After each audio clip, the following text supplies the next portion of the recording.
Hey, it's Terry. I've lost 180 pounds with keto, carnivore, and counting calories. Now I'm doing low carb while I'm in maintenance. Thank you for watching.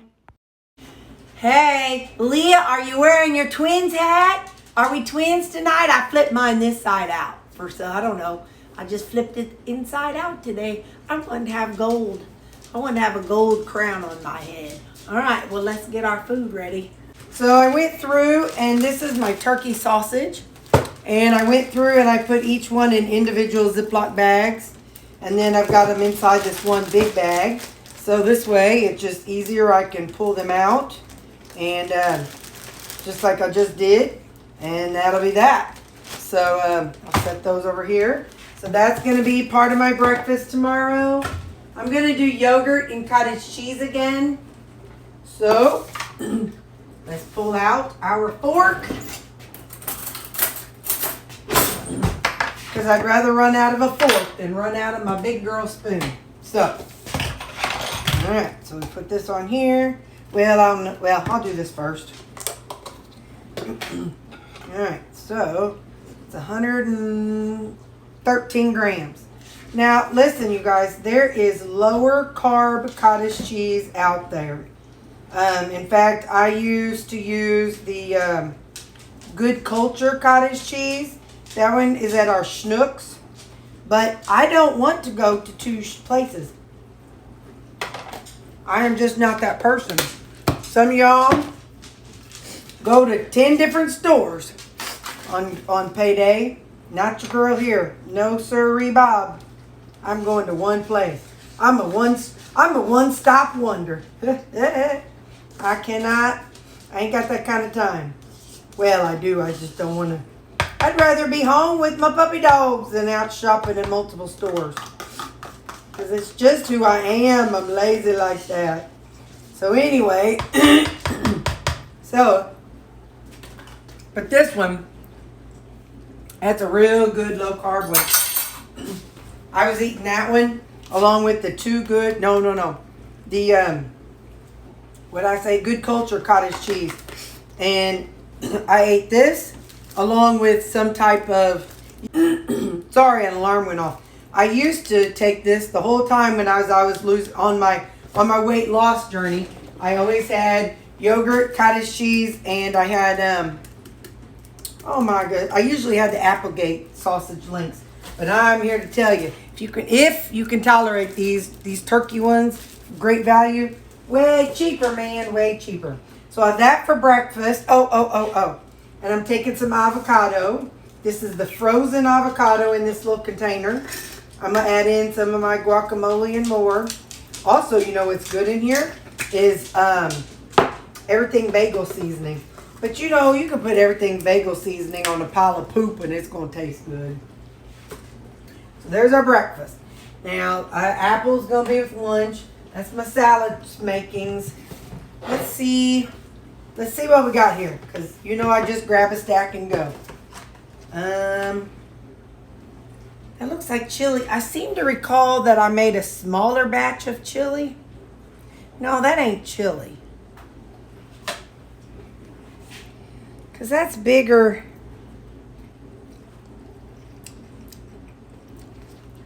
Oh, this is my jicama baked beans. All right. That was my jicama baked beans. That's chili. What are you? Okay. So this is chicken. My chicken and rice chicken Alfredo and jicama beans. I'll have this for supper tomorrow night. Because you know I like taking my chili with me to work because it's just so filling and tastes so good. So let's slide everything down here. All right. We're going to remember the seasonings tonight, y'all. I store my salads upside down. You all taught me that. I keep a paper towel in it and I store them this way. So whenever I'm ready to eat them or use them, I flip it right side up and I pull out the little paper towel. I made 6 of them, so there's one more. Now I had been using the dehydrated, or I think it was roasted garlic. This is actually, what's that stuff? It's not dehydrated, fry. Dang it! It's a kind of, it's a garlic, freeze dried. Listen, you all better remember that now, because I am not gonna remember this every time I tell you all. I'm just gonna call it garlic. So it's the freeze dried kind of garlic. So we're gonna add some everything bagel seasoning. This is the Flavor Gods one. And one of you had asked if I had any trouble with the Greek seasoning. I have not. I've probably been through about 2 or 3 of those Greek seasoning containers, and I have not had any trouble. I know you were asking about the MSG, and I'm pretty fortunate. I do know that. I don't have a lot of issues, like inflammatory issues. When I have an issue, it's usually, this is just a total seasoning. When I have an issue, it's when I've had too much dairy, and that's when my eczema, I'll get a spot right along here of eczema, and it acts up. So that's whenever I've had, that's the kind of issues I have. I don't really have like an allergy kind of issue other than the eczema. So there is some bell peppers. And again, I keep those upside down too. And you know I got to have, oh, let's put in some tomatoes. Now, we're going to have our pickled cucumbers. Might have regrets about doing it this way, but if I drop this, you all, just a little more. And then we're going to do some juice, because you know I like this juicy juice. This, the video, of course, is down in the description. Well, can I do it? Can I do it? I might just dump it. There. There you go. Good enough. Now I need a paper towel. Hold on. Alright. I'll wipe that off here. I use all the vinegars in this. I love me some vinegar veggies. So, these peppers I cut up last week. So what I think I'm going to do is go on and add these peppers into here, because I don't want them to get to the point where they're going to go bad. So if I put them down in the vinegar, in my vinegar stuff, then they won't go bad. So, yeah, I'm going to do that. I like almost everything pickled. Now I have never had a pickled egg or pickled pig's feet. That's where I draw the line. I draw the line at a pickled pig's feet. I'm sure there may be other things I should draw the line at, but that's where I draw the line. Pickled pig's feet. And I've never had cow tongue either. I've bought it and I've given it to my dogs, like whenever I've had a cow butchered or something. But,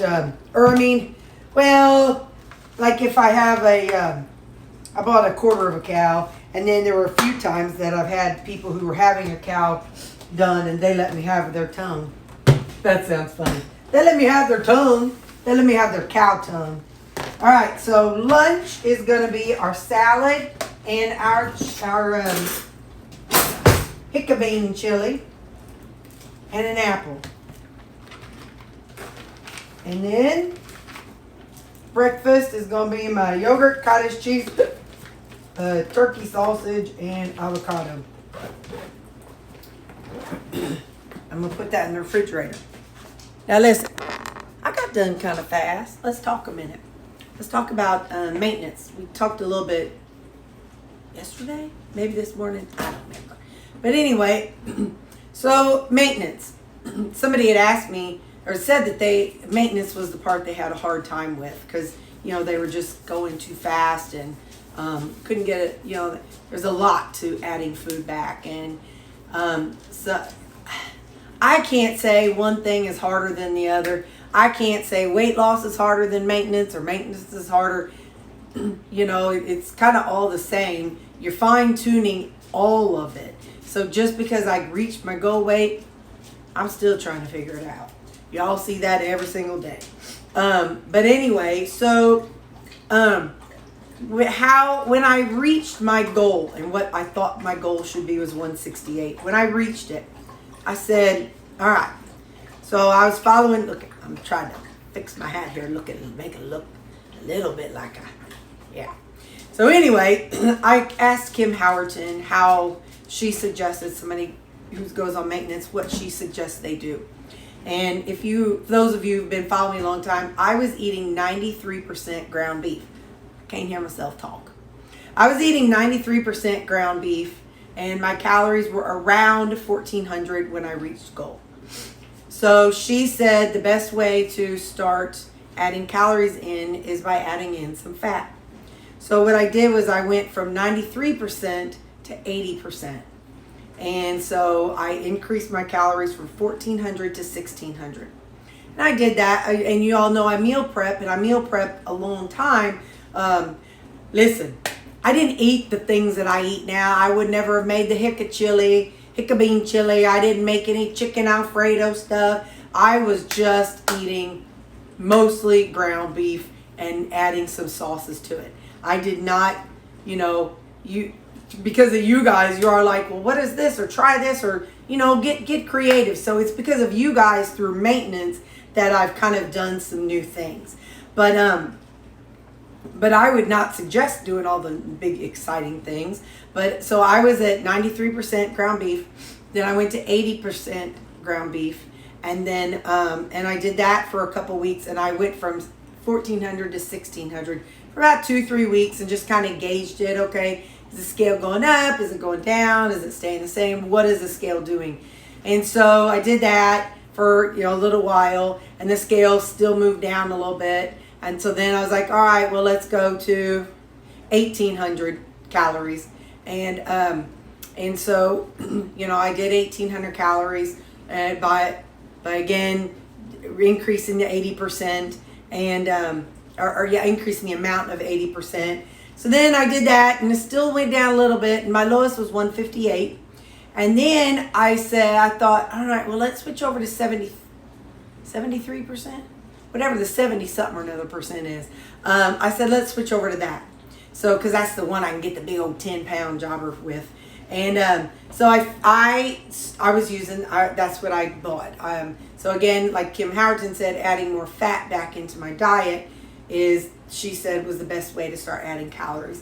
So that's what I did. My veggies, my salads are probably bigger. I'm quite sure they are bigger. My breakfast, it's not much different, to be honest. I really manipulated my calories by adding more meat and adjusting the meat and fat. So that's all along, that's what I did, like on my way down and on my way up, because I did just do plain meat, ground beef for lunch and supper. That's what I was able to adjust on during meal prep. So that's why now that I'm seeing the scale kind of, like I said, I'm still down 3 pounds from my goal weight, but I was down to 158 whenever things started leveling out. And so I'm just genuinely curious, not working on, I need to be in the 150s. But I'm curious if I went to 80-20, and if I, did that for a little bit, what would happen? I'm just curious. So that's why I'm doing that. But like you had asked me, how did I decide? Well, the way I did my calories the whole way was scale stalled. All right, let's cut back on my ground beef a little bit. I think about an ounce from lunch and an ounce from supper. And then, okay, toodle along, up, okay, scale stalled again. All right, let's take out another ounce and another ounce. So that's how I got down. So now that I'm where I'm at now, I think I'm going to, like I said, I did pick up for this weekend some 80-20 ground beef, and we're going to try that, and we're going to do, I don't know how many ounces. I'm going to see whenever I make it, see what it looks like. And anyway, so I'm going to try the 80-20 ground beef and not make any other changes, but just that, and see what happens. So, you kind of have to become your own scientist, your own personal experiment. Because when you're trying to lose weight, in my case, for such a large amount of weight, I had to find things to keep me interested. I couldn't just eat the same thing day and out and not think about it. I had to start thinking, because if I was going to make this successful, I had to figure out, why am I losing weight? What am I eating to lose weight? How can I tweak it to lose more weight? I had to figure that out for myself, and that's what you all are going to have to do also. So you have to figure out, if you're meat heavy for your lunch and supper, take out it's 28 grams is 1 ounce, I think. So take out an ounce of meat at your lunch and supper, see what happens. Lower from 73 to 80%. See what happens. Go from 80 to 93 and see what happens. So those are things that you can do to tweak along the way to see, how it helps you. So like I said, I am going to try the 80-20 for the next several weeks and see how that goes. But also this weekend, I know I'm making a little something fun too. But anyway, so that's how I did it, was by tweaking the meat portion of my meals. So that's what we're going to try again, just to see what happens. So, okay, bye. Hey there. It is 9 o'clock, and I forgot to eat. I've never had that problem. I mean, I sat down, and I'm like, oh yeah, breakfast time. So I got my sausage, which I'm not microwaving. I did that yesterday, and it was good. Also, my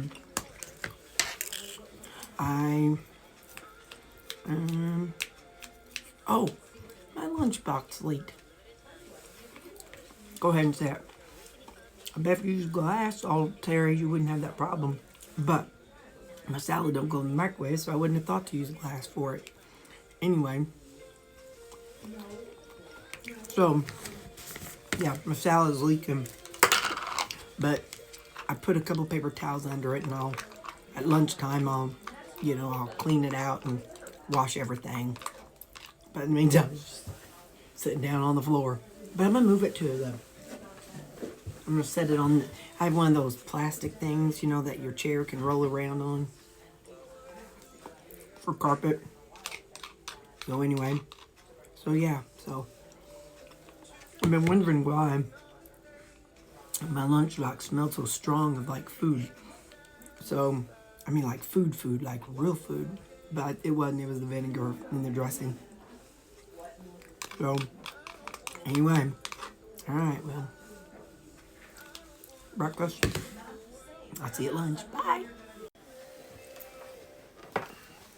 Hey, it is lunchtime. Let me tell you what happened to me. Evidently, I had a hole in my container because I was sitting here and I was like, man, why does my food, or why am I smelling my lunch so strongly? I never smelled it that much before. And I noticed the bottom of my bag was wet, chilly. And I noticed the bottom of my bag was wet. And when I pulled out my breakfast stuff, I'm like, this is wet in here. So anyway, come to find out, my salad container had a crack in it. So the dressing was seeping out. I don't even know how much dressing's in this. So I went to our break room, and thankfully this container was back there. So I transferred my food over, or my salad over. And then I threw my other one away. So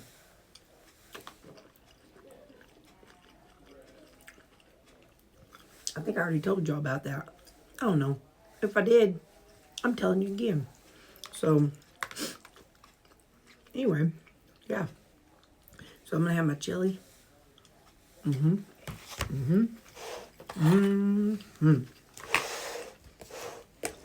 can almost eat that every day. Good thing, because I have, ain't I? And my salad.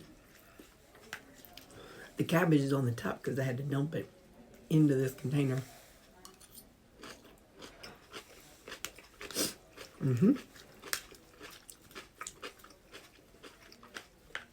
Yep. And an apple. Let me tell you what I'm going to do. I've been reading y'all's comments about different things, different sides that you all like. So when I go to Walmart next week, I'll pick up some asparagus. So this upcoming week, what I'm going to try to do is, I have like various frozen veggies in my freezer. So I'm going to try to kind of eat through all that stuff before I go buy a bunch more. But what I was thinking is I'm going to buy the bags of apples next time. And also buy a bag of orange. Because, you know, those little bag apples are smaller. So I think maybe I'll bring an apple and an orange. We'll see. If I was thinking, not orange, but those little cuties or whatever brand they are. The little miniature nectarines, I think is what they're called. No. Are they nectarine? No. Nectarine is a peach. Shut up. Shut up. Don't be sassing me. Anyway, whatever those little mini oranges are, I'll bring some of those. Oh, with an apple. So, okay, bye. Hey, so I was watching Lori, and she said that Aldi's has some fun advent calendars. Well, I got one for me and one for my mama. What is today? Friday, Saturday, Sunday. Okay, so in case mama sees this video, she will have gotten this already. This is the one of cheeses. Ours didn't have the coffee one. So you open it up, and on the first day, now one. I don't know if there's one for every day. Let's see how many there are. Oh, there's some on this side too. So one. Let's flip it over. I don't know how this works. Lori, how's this thing work? Okay, 1, 5, 9, 6. That just jumps all over the place. Now that's confusing. There's a number 1. I wonder if something other than... Oh, here's a 2. Lord, I'm going to have to go 2. And then I'm going to have to... You better not be drunk and do this thing. There's a 2. Is there a 3? You know, when you ain't got the best vision. Let's just see how many there are. Because it looks like there are 1, 2, 3, 4, 5, 6, 7, 8, 9, 10, 11, 12. Okay, so there's 12. So there's 12 mini cheeses. So I'm going to see how this works. And I just thought that'd be something fun because there's a extra mature cheddar, a goat, a mature Gouda, a mimolette, a mustard Gouda, smoky cheddar, black pepper cheddar, Gouda, spiced apple cheddar, sweet English cheddar, black truffle cheddar, cheddar with port wine, and cheddar with whiskey. So, anyway, so yeah, it says, well, 24 festive cheeses from Europe. So it says 24. So, oh, well, yeah, because 1, 2.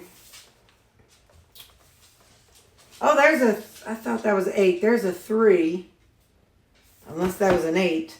Anyway, it's going to be fun. We're going to try these out, but we got to wait till December to start. Because it ain't supposed to start yet. So I got me one and mom one. So let me put these away. So I also went to Walmart. I got me another bag of cabbage. I got another rutabaga because it's weekend. So I got to cook that up. Got some Brussels sprouts and some sweet potato cubes. So these were the ones I just called out. These will all go in the refrigerator. The rutabaga will stay out of the refrigerator. Peppers, jicama, that'll sit out. I got a zucchini, 2 zucchini and 2 squash. Those will go in the refrigerator. I picked up some oranges. So I'm going to put these over by my apples. What else is in here? I got a butternut squash, another zucchini, and a red onion. I'm going to put that in with that. Butternut squash doesn't get refrigerated, so I'll leave that over here. I also got I got an acorn squash. I'm going to just kind of roast up some stuff this week for my veggies. I got some asparagus. That'll need to be in the refrigerator. I got a yellow onion. Actually, I got 2 yellow onions. So here's my other yellow onion. Because, you know, I got to be making salads and stuff. Some broccoli slaw, eggplant, because I'm going to roast that. And then some more Brussels sprouts. So anyway, so I picked up some veggies because I got to make my salads. And then I'm going to roast some veggies for the week too. So just kind of a little experimentation. So I'm going to get this put away and then we're going to figure out what we're having for supper because I'm hungry. So really quick before I do this, I kind of just was plugging in my calories and my macros except supper. I can't because Terri didn't make a recipe for what we're having for supper. But before supper, I have 1,237 calories. Protein is 88. Total carbs is 90 and fat is 56. So that's what my breakfast and lunch is. Supper is pork chunk, like cubed pork and riced chicken with some Girardeau sauces on it. I don't know how much because I just put it. It was that Asian thing that I made a while back, and like I said, I just made it and didn't weigh everything. I don't think. But anyway, so it was that glazed pork with riced chicken, and then the other one is the when I made that baked bean version of with jicama. So that's what it is. So I can't. So anyway, but I did already plug in my fruit. I did 1.5 servings of fruit when I plugged it in. So what it all will come out to, I don't know. But just for grins, I wanted to see if I could, but I had forgotten that supper was pretty much a wild card. So yeah. So anyway, with chicken and pork, it can't be much more than 700 calories. So that'd be around 1,900 calories. But I don't know about the jicama's not high calorie, but it looks like there is some ground beef in it. So I don't know. Like I said, probably good 2,000 calories today. But like I said, my total carbs was 90. I ain't adding in fiber. I'm not subtracting all that. We're just gonna do total carbs because I'm not counting. I was just thought it'd be fun to do. So whenever I get everything cleared out, you know, we might track a little bit just to see what we get. So here is the jicama beans, the baked jicama. Remember whenever I made those a little bit back? I think it was when my sister and her husband were here. So there's ground beef and jicama beans and some maybe a little piece of bacon in it. And I think I used some of the Girardeau sauces. It's gonna be hot.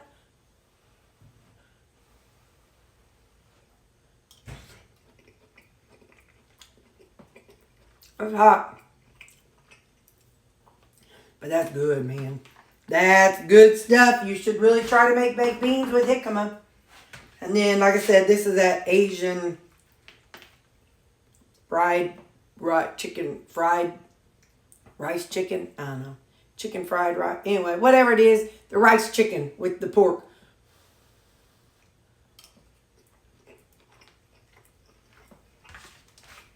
My throat. And that's supper. So, got a busy weekend tomorrow. So, all right, bye.